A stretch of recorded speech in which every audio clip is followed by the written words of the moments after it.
Now, Victor spent nearly 4 hours exploring the bottom of the Mariana Trench in his submersible, which is built to withstand the immense pressure from that kind of deep water. When the audio engineers first replayed the recording, they thought their equipment was broken. The signal was too clean, too structured, and far too deliberate to be background noise. The Mariana Trench is usually a soundtrack of low groans, distant quakes, and the occasional metallic ping from shifting rock. But this was patterned, repetitive, almost like something was broadcasting from a pressure zone where nothing man-made should survive.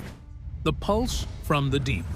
For most deep ocean missions, the Mariana Trench behaves like a giant sleeping animal, quiet, predictable, occasionally grumbling, but rarely surprising. Veteran crew members even joke that the trench is the most boring extreme environment on Earth. You send your sensors down, they record hours of low-frequency hums and shifting rock, and you return home with nothing but data spreadsheets. So when a sudden, sharply defined acoustic pulse slammed into the hydrophones, everyone on board knew instantly that something was off. Deep-sea noise is usually messy. Earthquakes produce ragged waves. Submarine currents create long, uneven moans. Even marine animals, those bizarre, glow-in-the-dark things living in crushing darkness, make irregular, fluttering sounds. But this recording wasn't messy. It was tight, measured, consistent. It almost felt manufactured, as if someone had engineered a sound that could cut through 6 miles of water. At first, the team thought a calibration glitch was messing with them. But the equipment was new. The readings were stable, and multiple sensors, spaced wide apart, captured the exact same signature. In other words, the source was real, the pulse was real, and it came from somewhere very deep. What made the anomaly unnerving wasn't only the clarity, it was the location. It originated near the lower slope of the Challenger Deep, where pressure reaches over 1,000 atmospheres. At that depth, submarines implode, ROVs fail, and lithium batteries freeze. Not even the most advanced military drones can function reliably down there. So the simple question everyone asked was, how did anything produce a clean, stable signal in a place that destroys almost everything? That one question opened the door to dozens of others, and that's when the situation escalated. The moment the ship docked, the data was quietly requested by 3 different agencies: scientific, environmental, and military. That never happens for a basic acoustic anomaly. Usually, research teams analyze their findings for months before anyone else even cares. This time, people cared immediately. Within a week, the recording had been placed under internal review. Unofficially, analysts began comparing it to known signatures: submarine pings, volcanic tremors, undersea cable failures, and the acoustic profiles of deep ocean landslides. None matched. Some experts suggested it resembled a controlled energy burst. Others thought it looked like resonance from an object moving through a pressure zone it shouldn't be able to survive. A few pointed out that the signal repeated with too much precision to be random geology. The most unsettling part? The oddity appeared twice. The second pulse, recorded a few hours later, was fainter but identical in structure. That suggested movement, not stationary machinery, not a fluke. Something had shifted position deep inside the trench. That if you dive deeper than 3,500 meters, there's a good chance to discover a new species unknown to science. Scientists debated natural explanations: a rare mineral collapse, a pressure pocket cracking open,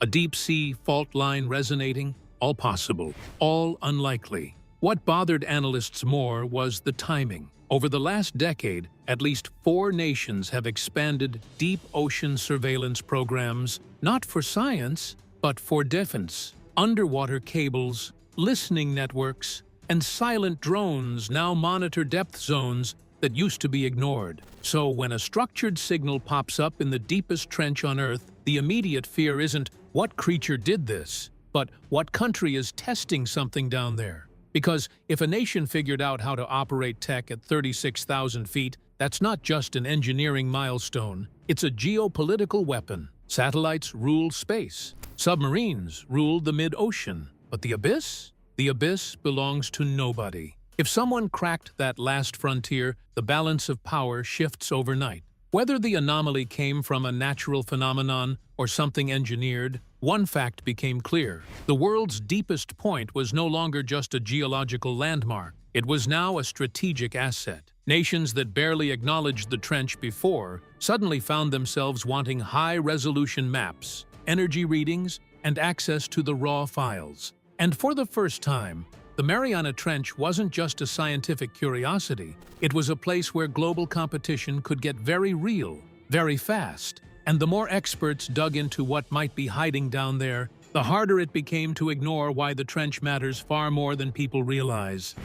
Mariana, the most valuable real estate on Earth. Most people think the Mariana Trench is just a deep hole in the ocean, interesting to look at on a map, maybe good for a documentary, but not something worth fighting over. But that mindset is outdated. The truth is, the trench sits at the crossroads of science, energy, biology, surveillance, and national security. It's a place where the planet shows its raw power, and where countries see opportunities they don't want anyone else touching. Once you realize what the trench offers, the global tension around that strange anomaly suddenly makes a lot more sense. For starters, the Mariana region is one of the most geologically active places on Earth. It's where the Pacific Plate dives under the Philippine Sea Plate, creating a massive pressure cooker of minerals, volcanic energy, and shifting rock. Down there, the planet cooks metals into forms you don't find anywhere else. Scientists have documented rare earth elements, superheated fluids, and mineral vents capable of supporting chemical reactions that don't exist on land. If technology ever advances enough to reach these zones safely, whoever gets there first won't just find exotic geography. They'll find resources that power the entire modern world. The same materials used in missiles, smartphones, satellites, electric vehicles, and advanced computing are sitting locked beneath that trench. The deeper you look, the more valuable the place becomes. The water chemistry alone is bizarre. Every layer of depth creates a new chemical environment, a new pressure zone,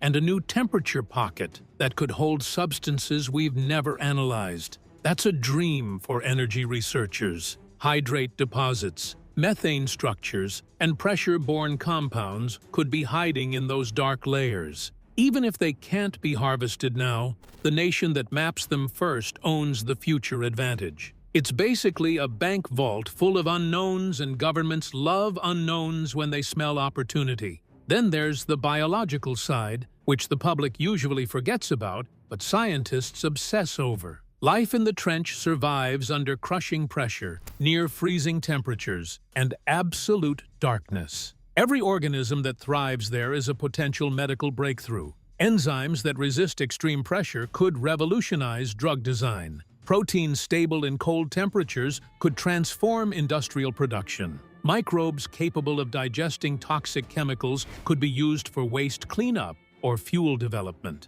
The trench isn't just deep, it's evolutionary insanity. A living lab where nature runs experiments humans can't recreate. If even one species down there holds a unique biological trait useful for pharmaceuticals, the value would overshadow entire industries. But the trench offers more than resources. It offers leverage. Whoever understands the deep ocean gains a surveillance advantage that other countries can't easily detect or counter. Communication cables snake across the Pacific, carrying trillions of dollars worth of financial transactions, government communications, and global internet traffic. Many of these lines run close to the trench or across similar depth zones. The ability to monitor, repair, or interfere with those cables gives a nation quiet power. The kind no one admits publicly, but everyone watches in private. And of course, there's the military angle. The trench sits in a region where the United States, China,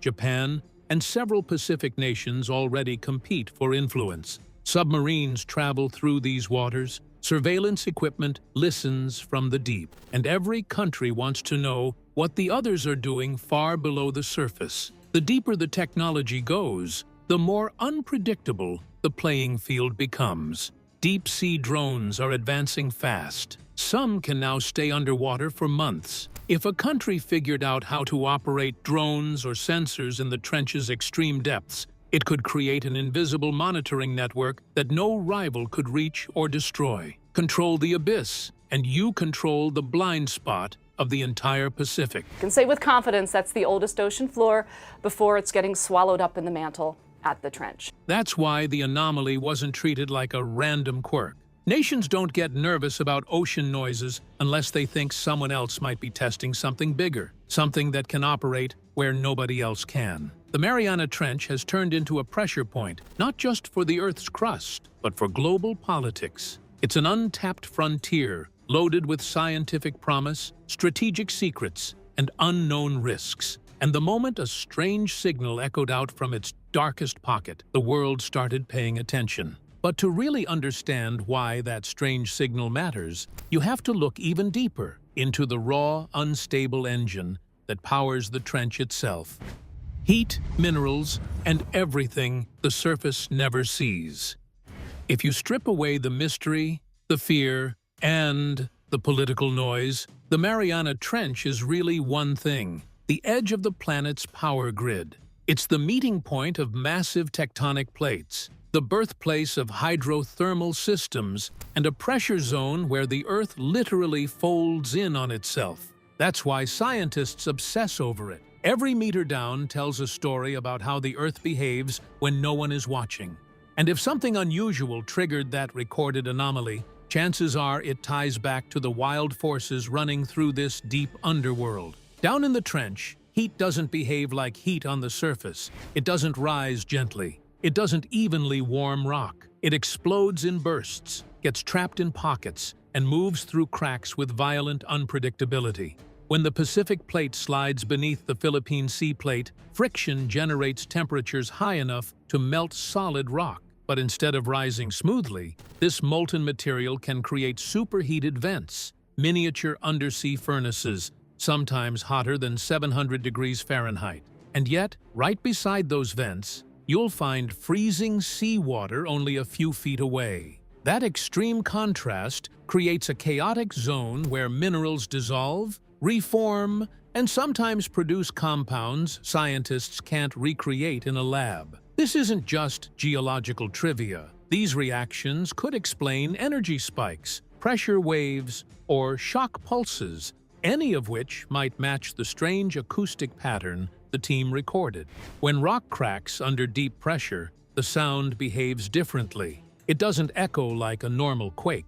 It can ring like metal, pulse like a sonar ping, or create a wave so clean that sensors misinterpret it as something artificial. The trench is basically a machine that creates signals people don't yet know how to read, and that machine runs non-stop. The Earth is constantly grinding, cooking, compressing, and shifting in ways most people will never see. But those movements shape more than geology. They shape politics. Countries with advanced seismic mapping systems can use this deep Earth noise to locate submarine movement, detect drilling, or track underwater activity that residents will never hear about. In other words, understanding the trench's natural heartbeat gives you a strategic advantage. If you know what normal sounds like, you can pick out the abnormal instantly. That's why this anomaly hit nerve centers. It didn't match the known baseline. It didn't behave like the usual geological signatures. And it didn't echo in the way natural rock fractures typically do.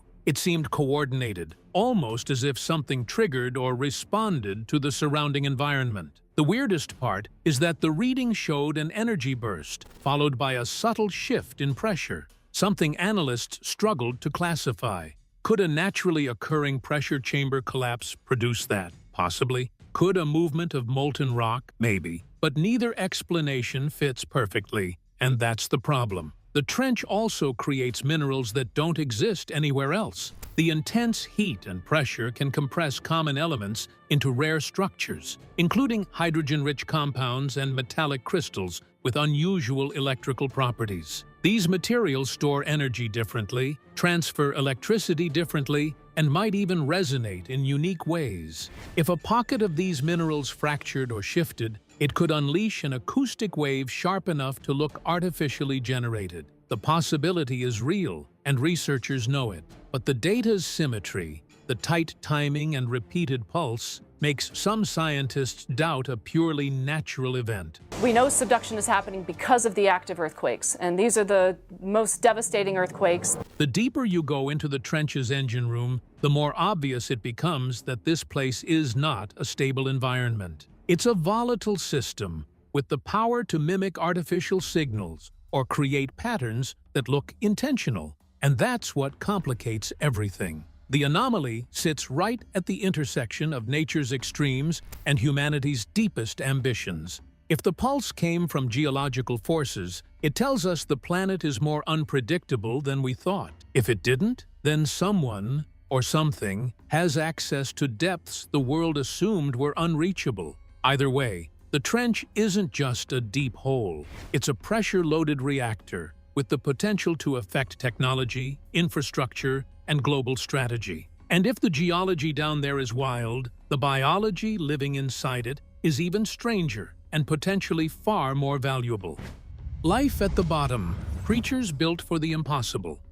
If the trench's geology feels like something ripped out of a disaster movie, the biology down there looks like a creature designer went off script. Everything that lives in the Mariana Trench seems custom-built to survive conditions that should kill anything with a heartbeat. Into the Mariana Trench, and this, at its lowest point, is nearly 11 kilometers deep. These organisms don't act like surface animals. They don't grow like them. They don't even break down food the same way. And that's why biologists treat the trench like a treasure chest, one packed with creatures that could change medicine, industry, and technology in ways we're only starting to understand. Take the amphipods, the tiny, transparent, shrimp-like creatures found crawling around the trench floor. They look fragile, but they're tougher than steel in their own way. Their cells contain pressure-resistant compounds that keep proteins from collapsing under 16,000 psi.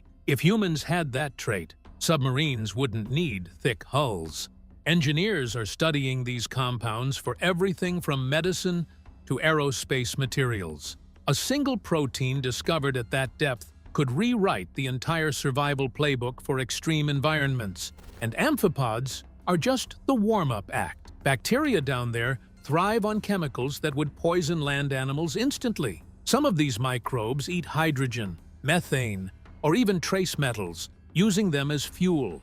A few produce enzymes that stay stable under pressure and near freezing temperatures, enzymes that pharmaceutical companies view like gold. If you can build a drug that doesn't break down easily, you get longer shelf life, stronger treatments, and entirely new types of therapies. So when someone talks about deep-sea patents, this is what they mean. The trench might hold cures we never thought to look for. But the creatures get stranger. Some deep-sea species have fat layers that resist freezing, muscles that don't compress, and pigments that glow under pressure.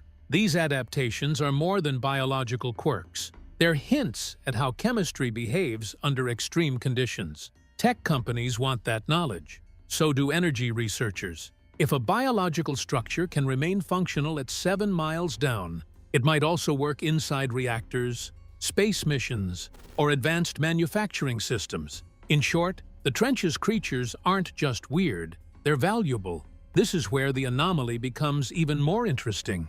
If something triggered a patterned pulse in the deepest part of the ocean, there's always the chance it came from a biological agent interacting with the environment in a way we don't yet understand. Some deep-sea animals generate sound through pressure releases, chemical reactions, or rapid movement. Most of these noises are chaotic and scattered, but if an unknown species has evolved a way to communicate or respond to seismic shifts, the resulting acoustic signal might look structured, even though it's natural. The odds are slim, but the trench has produced slim odds creatures before. On the other hand, the repeated pulse the crew recorded didn't match anything in the known biological library. Still, that doesn't rule out something alive being involved. After all, only a tiny fraction of deep ocean species have been documented, and the trench floor remains mostly unmapped. Every expedition uncovers new organisms half of them so strange that researchers joke the animals look 3D printed by pressure. If an undiscovered species moved through a mineral-rich zone or reacted to a deep Earth heat pocket, it might generate a signature humans mistake for something artificial. That's the problem with studying the deepest place on the planet. You can't ever say you've seen it all. Every creature down there is built to defy expectations. Every new discovery challenges what scientists thought life could survive.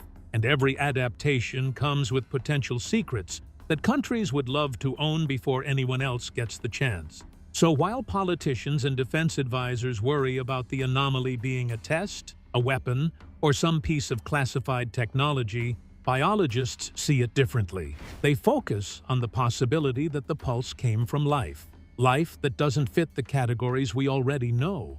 And if that's the case, the trench becomes even more valuable than the minerals below it. A single species with a unique enzyme could be worth billions. Whether the anomaly was geological, engineered, or biological, one truth remains untouched. The Mariana Trench is hiding life forms that operate under physics we barely understand. And whoever understands those organisms first gains an edge in medicine, materials science, and even military tech. And while the biology is wild enough, the political side of the trench is where things get truly explosive.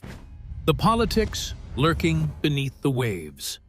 The Mariana Trench isn't just a deep pit in the Pacific. It's a secret vault that nations have quietly circled for decades. On paper, it sits near U.S. territories like Guam and the Northern Mariana Islands, but the surrounding waters are part of a high-stakes arena where the U.S., China, Japan, and other Indo-Pacific powers all have eyes on one another. When they got to the Western Pacific, 200 miles off the island of Guam, the crew routinely lowered the rope for a measurement. Everyone knows the trench holds untapped resources and strategic advantages, even if the surface seems calm. The moment an unexplained anomaly is detected, nations instantly adjust their patrols and research schedules, as if choreographed by a hidden hand. In the deep ocean, there are no borders, but ambitions are as clear as daylight. Under the crushing weight of the Pacific, the Mariana hides rare earth minerals, cobalt, nickel, manganese, and other compounds critical to modern technology. These are the building blocks for satellites, missiles, electric vehicles, and even advanced computing systems. Whoever gains first access to these materials doesn't just secure a resource. They gain a leverage point over global tech and military balance. And the anomaly makes everything more urgent because any unknown in the trench could signal someone else is moving faster, claiming a potential advantage before others even notice. In geopolitics, uncertainty is just as dangerous as overt aggression. Scientists see the anomaly as an exciting mystery, a puzzle of biology, geology, or chemistry waiting to be solved. Governments, however, see the same data as a strategic tool. A single discovery could be spun into national headlines, scientific prestige, or even a clandestine advantage in military operations. Every research vessel that suddenly shows up in the trench could be collecting data or quietly testing the limits of its own country's technology. Sensors, drones, and deep-sea vehicles often blend scientific exploration with reconnaissance, and it's nearly impossible for outsiders to tell the difference.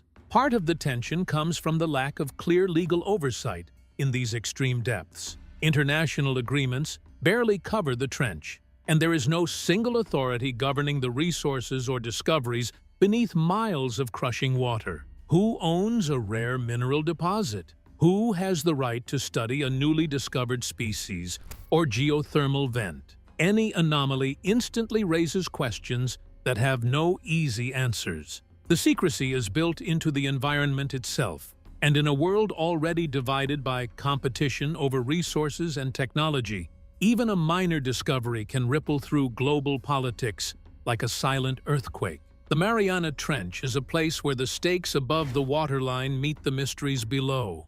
Every pulse, every unusual reading, every unexplored chasm has the potential to shift scientific understanding and geopolitical balance at the same time. If the anomaly recorded by researchers turns out to be anything more than a natural geological quirk, it could mark the start of a new chapter in how humanity interacts with the ocean's deepest and most powerful frontier. The trench's endgame.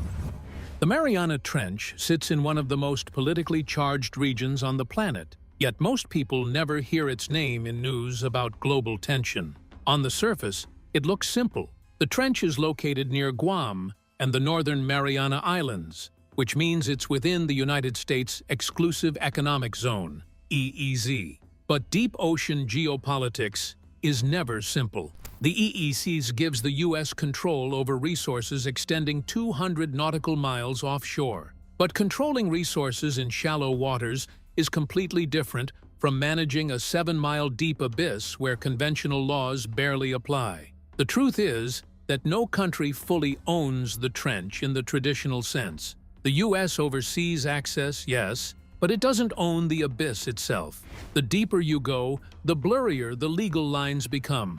And that's exactly where politics start to twist. If the anomaly detected in the trench suggests anything unusual, be it geological energy sources, unknown vents, or rare mineral structures, the question of ownership becomes instantly volatile. Every major power has its own interpretation of sea law. China claims expanded maritime rights across the Pacific through its vast naval presence and research stations. In the Mariana Trench in the West Pacific. The Chinese Academy of Sciences says the vehicle called the Haido-1 collected biological samples. Japan, with its advanced oceanographic programs, argues for scientific access and environmental stewardship.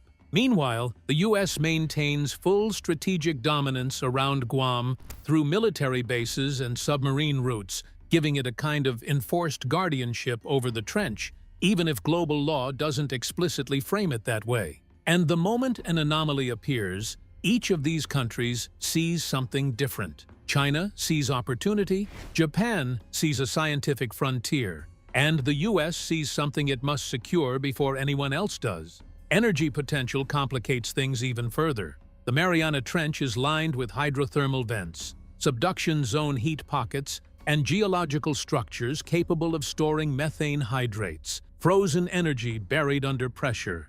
Methane hydrates alone are considered by some geologists to be the future of global fuel, a cleaner burning resource that could theoretically replace oil if extracted safely. Add the possibility of geothermal heat sources and mineral-rich deposits formed by deep-sea pressure, and you have an underwater goldmine of energy and rare elements. No country wants to admit they're eyeing it for extraction, but every major power has quietly increased deep-sea research funding over the last decade. They all claim it's for science, but deep-sea science often doubles as resource. The U.S., for example, rarely talks about how valuable the trench is in public, but its military has quietly expanded submarine listening networks around the region. These systems aren't just for tracking movement. They're also tuned to geological vibrations, capable of detecting anything from seismic activity to drilling, mining, or unauthorized exploration. China, on the other hand, has been pouring money into deep-diving submersibles that can reach the ocean floor with little notice from surface vessels. Their strategy is subtle: increase capability first, then negotiate for rights later. Japan takes a different approach, focusing on scientific prestige. Their expeditions map deep ecosystems, vents, and geological structures with stunning accuracy. But behind all this data gathering is the unspoken understanding that whoever maps the trench best will be the first to benefit when extraction becomes technologically feasible. The political future of the Mariana Trench depends heavily on the next decade of technology. If deep-sea mining systems advance faster than expected, the world will enter a phase no one is prepared for, a rush for underwater territory. Suddenly, the remote, silent trench will become a high-stakes zone of international claims, corporate partnerships, environmental protests, and military posturing. If the anomaly turns out to be connected to energy pockets or unstable geological formations, nations will argue even harder about who gets to investigate And who gets to regulate future activity? The UN may step in, but historically, ocean laws always lag behind real-world power plays. By the time global organizations debate the rules, the major powers will already have made their moves. One of the biggest political fears is that the trench could become a strategic energy buffer. Whoever controls cleaner, cheaper, deep ocean energy sources will gain leverage over countries still dependent on traditional oil or imported fuel. Even a small pilot operation extracting methane hydrates or tapping geothermal output could shift regional alliances. A country like China, which aggressively seeks energy independence, sees deep-sea fields as a way to cut vulnerabilities. The US, meanwhile, sees control of the trench as a matter of national security because power in the Pacific shapes everything, from trade routes to defense logistics to diplomatic relationships. There's also the possibility that the trench becomes a geopolitical bargaining chip. The US might strengthen ties with Pacific allies by granting limited scientific partnerships. China could offer technological collaboration in exchange for access. In 2012, a Chinese manned submersible, the Jiaolong, reached the depth of 7,000 meters in the Mariana Trench. Japan might push for conservation treaties that still give them research priority. And if another anomaly appears, something even harder to explain, or even more promising, these negotiations will intensify. Deep ocean diplomacy is already happening quietly behind closed doors. The anomaly just throws more weight into the room. Scientists warn that opening the trench to extraction could be dangerous. The trench is part of the Earth's deepest pressure release system, absorbing tectonic shifts and stabilizing surrounding plates. Any interference could have unpredictable consequences, but geopolitics tends to override caution when resources are involved, and political leaders will always ask the same question: what happens if our rivals get there first? Fear of falling behind often drives riskier decisions than ambition itself. So the future of the Mariana Trench is a collision course between geology and politics. On one hand, the trench is a fragile environment shaped by forces humans barely understand. On the other hand, it's a treasure chest of rare minerals, pressure-borne energy, and technological advantages that could tilt global power balances. The anomaly caught on sensors is just a spark, but sparks start fires. If it indicates activity deeper than anything previously recorded, governments won't treat it as a scientific curiosity. They'll treat it as a national interest. The trench may become the next frontier where nations draw invisible borders, compete through silent technology, and negotiate with smiles while preparing for conflict below the surface. It's not war they're preparing for, it's dominance. And the deepest place on Earth, once ignored for its inaccessibility, may soon become the most important piece of underwater real estate in the world. Don't miss the next deep-sea revelation. Subscribe now and dive into the mysteries in this channel.